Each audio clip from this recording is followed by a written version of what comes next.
Assalamu alaikum, sixth class. Today we will discuss about next topic of chapter number 9 forces in machine और next topic is gear train. हमने previous lecture में gear के topic को start किया था, gear के topic को discuss किया कि gear एक wheel and axle की modification है. Now we will discuss about gear train or gear system. Today your diary is learned question number 3 again. Gear train when two और more gears work together it is called gear train.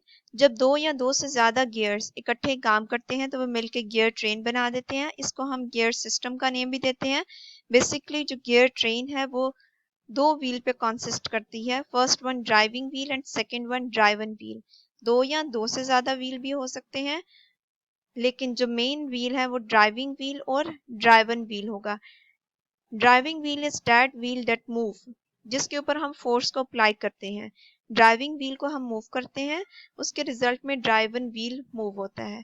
जैसे आप इस example में देख सकते हो, bicycle की जो चेन होती है दो गियर्स के ऊपर मूव करती है, रोटेट करती है. First one driver wheel and second one driven wheel और ड्राइवन गियर. ड्राइवर व्हील या ड्राइवर गियर को जब हम मूव करवाते हैं पैडल के थ्रू, उसके ऊपर हम फोर्स अप्लाई करते हैं तो ये मूव करता है. उसके रिजल्ट में ड्राइवन व्हील मूव करता है. इस तरह से फोर्स ट्रांसफर होती है एक व्हील से दूसरे व्हील तक, और दोनों व्हील जब मूव करते हैं, दोनों गियर जब रोटेट करते हैं तो उसके रिजल्ट में ये चेन मूव करेगी, रोटेट करेगी और बाइसिकल फॉरवर्ड डायरेक्शन में मूव करेगी, यानी आगे की तरफ मूव करेगी.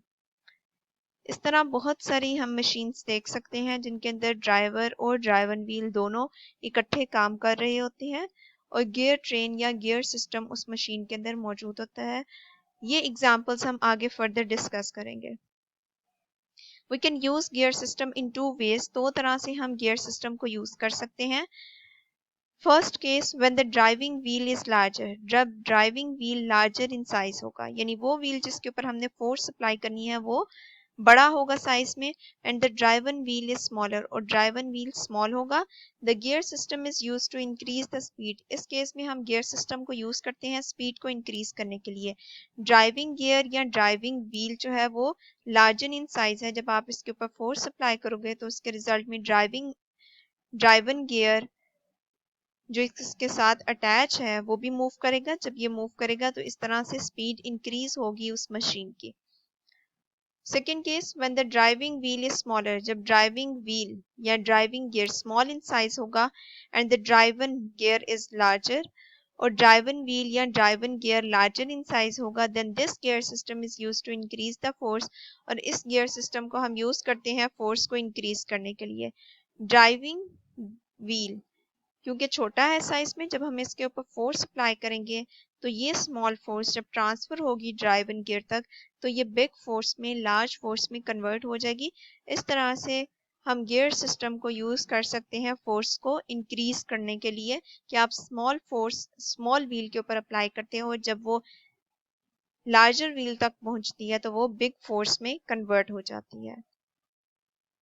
फर्दर हम इसको एग्जाम्पल्स के थ्रू नेक्स्ट लेक्चर्स में डिस्कस करेंगे. आई होप आप उसके थ्रू मजीद समझ आ जाएगी. Now open your books page number 94. The gear train. Gears work together in teams. Team में काम करते हैं. When two or more gears work together, जब ये दो या दो से ज्यादा gears इकट्ठे काम करते हैं, it is called a gear train or gear system. तो ये gear train या gear system कहलाता है. One gear is called driving gear. एक गियर को हम ड्राइविंग गियर का नेम देते हैं. To which force is applied, जिसके ऊपर हम फोर्स को अप्लाई करते हैं. The other gear is called driven gear. दूसरे गियर को हम ड्राइवन गियर का नेम देते हैं. Which turns due to the movement of the first gear. जो मूव करता है, जो रोटेट करता है या जो टर्न करता है फर्स्ट गियर की मूवमेंट की वजह से. We can use gear system in two ways. हम दो तरह से गियर सिस्टम को यूज कर सकते हैं. First one when the driving wheel is larger. जब driving wheel larger in size हो and the driven wheel is smaller, और driven wheel smaller हो, the gear system is used to increase the speed. तो इस case में हम gear system को use करते हैं स्पीड को इंक्रीज करने के लिए. Second one when the driving wheel is smaller. जब ड्राइविंग व्हील स्मॉलर हो और driven wheel larger in size हो, then this gear system is used to increase the force. तब हम इस gear system को यूज करते हैं फोर्स को इंक्रीज करने के लिए. आपने ये बुक रीडिंग करनी है पेज नंबर 94 की. Next open your notes. Question number 3, define pulley and different types of pulley. Previous lecture में भी मैंने आपको यही डायरी दी थी, उसमें मैंने आपको कहा था कि आपने फिक्स्ड पुली तक याद करना है। आज आपने इसे कंप्लीट याद करना है, डायग्राम्स की भी प्रैक्टिस करनी है। Movable pulley, this kind of pulley has a hook to tie the load.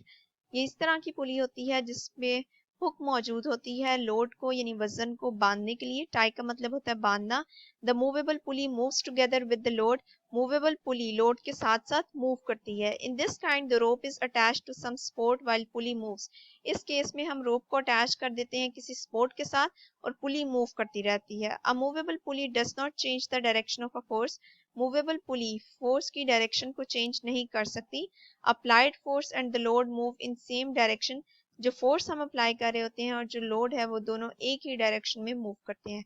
इनके साथ आपने डायग्राम की प्रैक्टिस लाजमी करनी है। 2 टाइम्स एटलीस्ट आप रफ कॉपी पर बनाओगे और 1 टाइम आपने क्वेश्चन भी रफ कॉपी पर लिखना है या लूज शीट पर लिखना है। Thank you.